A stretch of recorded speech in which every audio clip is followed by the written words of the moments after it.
Hello friends, welcome to my YouTube channel. তো এখন কথা বলবো ক্লিকের একটা নতুন বাংলা ওয়েব সিরিজ ফ্র্যাঙ্কেস্টাইন, যেটা রিসেন্টলি রিলিজ হয়েছে। এবং এই সিরিজটার মধ্যে মুখ্য চরিত্রে আছে কৌশিক গাঙ্গুলি এবং আছে রেমো, ইপসিতা কুন্ডু, দীপ শ্রীতমাদে এবং সিরিজটার ডিরেক্টর হচ্ছে সাগ্নিক চ্যাটার্জি। তো ফ্র্যাঙ্কেস্টাইন সিরিজটা কীরকম হলো সেটা নিয়ে তোমাদের সাথে কথা বলবো, তো ভিডিওটা কিন্তু অবশ্যই শেষ অবধি দেখবে।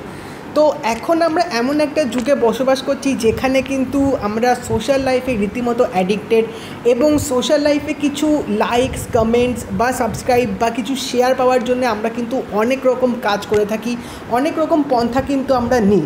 এবং কিছু কিছু ক্ষেত্রে আমরা এমন অনেক কাজ করি যেগুলো হয়তো অপরজনকে অনেক সময় এফেক্ট করে বা অপরজনের কাছে হয়তো অনেক রকম একটু বিভ্রান্তকর পরিস্থিতি তৈরি হয়। তো সেরকমই একটা থিম কিন্তু এই সিরিজটার মধ্যে ব্যবহার করা হয়েছে। তো এখানে গল্পটা যদি একটু করে বলে দিই, এখানে আমরা দেখতে পাচ্ছি চারজন আছে যারা নিজেদেরকে প্র্যাঙ্ক স্টার বলে, এবং তাদের গ্রুপটার নাম হচ্ছে ফ্র্যাঙ্কেস্টাইন, কারণ তাদের ইউটিউব চ্যানেলে তারা অনেক রকম প্র্যাঙ্ক করে এবং তাদের একটা বেশ পপুলারিটি আছে। তো এখানে আমরা দেখতে পাচ্ছি একটা বাড়িতে তারা আসবে, এই যে তাদের যেটা রেকগনিশন হচ্ছে সেটা সেলিব্রেট করার জন্য।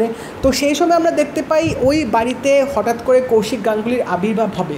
তো কৌশিক গাঙ্গুলি কেন আসলো, তার এখানে কীরকম মোটিভ আছে, এবং এই কৌশিক গাঙ্গুলি আসার পরে কিন্তু একটা খেলা এখানে শুরু হবে, সেটা হচ্ছে প্র্যাঙ্কের খেলা।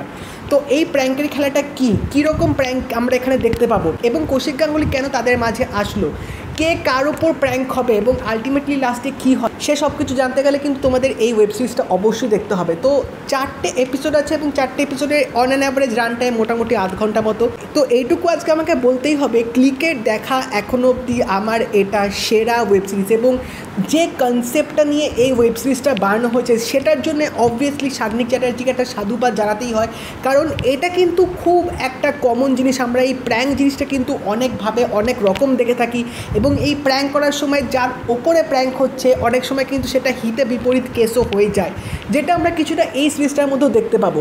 এবং যেভাবে এই সিরিজটার এন্ডিংটা হবে, আমি কিন্তু একদমই প্রিপেয়ার ছিলাম না যে এরকম একটা আনপ্রেডিক্টেবল প্লট দেখতে পাবো।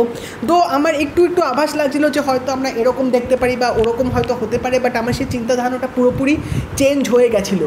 এবং ট্রেলারটা দেখে আমার যেটা মনে হয়েছিল, যে আমি ট্রেলারে রিভিউতে অলরেডি বলেছিলাম যে হয়তো কৌশিক গাঙ্গুলি মারা যাবে এবং এখানে হয়তো একটা ভুতুরে কিছু হতে পারে। তো সেই সব ধারণা কিন্তু পুরোপুরি পাল্টে যায় এই সিরিজটা দেখার সময়। তো এখানে অবশ্যই বলতে হবে যে ট্রেলার এডিটিংটা যেভাবে করেছে আমাদের তখন একটা ধারণা দিয়েছিল, এবং সিরিজটা দেখার সময় কিন্তু সম্পূর্ণ একটা অন্য ধারণা হয়ে যায়। এবং যে কন্টেন্টটা নিয়ে বানানো হয়েছে সেটা কিন্তু সত্যি বেশ ভালো, এবং গল্পের এক্সিকিউশনটা কিন্তু চমৎকার ছিল। এবং এখানে অ্যাক্টিং নিয়ে কথা যদি বলি, এখানে 4জন আছে প্লাস কৌশিক গাঙ্গুলি, সবার অ্যাক্টিং কিন্তু অসাধারণ লেগেছে। Specially as usual Kaushik Ganguly যেখানে থাকে সেখানে মানে তিনি যে ক্যারেক্টারই প্লে করুক না কেন, সেই ক্যারেক্টারটা তিনি একদম দারুণভাবে ফুটিয়ে তোলে। তো এখানেও কিন্তু তার অভিনয়টা চমৎকার রকমের ছিল। তার সাথেও বাকি যে 4 প্র্যাঙ্ক স্টার তাদেরও কিন্তু অভিনয়টা তোমাদের দারুণ লাগবে, বেশ ন্যাচারালিস্টিক ওয়েতে কিন্তু এখানে করা হয়েছে। তার সাথে এখানে 2টো গান ব্যবহার করা হয়েছে, সিন অনুযায়ী কিন্তু গানগুলো আমার সত্যি বেশ ভালো লেগেছে। এবার এই সিরিজটার মধ্যে যে জিনিসটা আমার আরেকটা ভালো লেগেছে সেটা হচ্ছে এখানে সংলাপগুলো। কৌশিক গাঙ্গুলি যে সংলাপগুলো এখানে ব্যবহার করা হয়েছে সেগুলো কিন্তু কয়েকটা ডায়লগ তিনি বেশ ভালোভাবে দিয়েছে।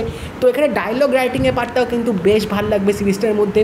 বাট এই সিরিজটার গল্পটাই হচ্ছে মেন ফ্যাক্টর, মানে এরকম একটা প্র্যাঙ্ক নিয়ে যেভাবে সিরিজটাকে এখানে বানাবে, আমার কিন্তু বস এই জিনিসটা একদম সেরা লেগেছে। এবং আরেকটা ভালো লাগার কারণ অবভিয়াসলি স্বল্প সময়ের মধ্যে এই সিরিজটাকে শেষ করা, 4টে এপিসোডের মধ্যেই গল্পটাকে শেষ করে দিয়েছে। তো একদম শুরু থেকে শেষ অবধি কিন্তু তোমরা পুরো একদম স্ক্রিনের মধ্যেই চোখ রেখে দেবে যে কী হচ্ছে, এরপর কী হতে পারে। তো একটা টান উত্তেজনা কিন্তু প্রত্যেকটা এপিসোডের মধ্যেই থাকবে। তো ওভারঅল বলতে গেলে এই সিরিজটা কিন্তু সবার দেখা উচিত। তো তোমরা যদি ফ্র্যাঙ্কেস্টাইন সিরিজটা ক্লিকে দেখে থাকো, আমাকে অবশ্যই জানিও তোমাদের কেমন লাগলো, এবং যদি এই ভিডিওটা ভালো লেগে থাকে তাহলে লাইক করে দিও, শেয়ার করে দিও, চ্যানেলটা কিন্তু অবশ্যই সাবস্ক্রাইব করে দেবে, নোটিফিকেশন বেলটাও কিন্তু অল করে দিও। তা দেখাবে পরের ভিডিওতে, বাই।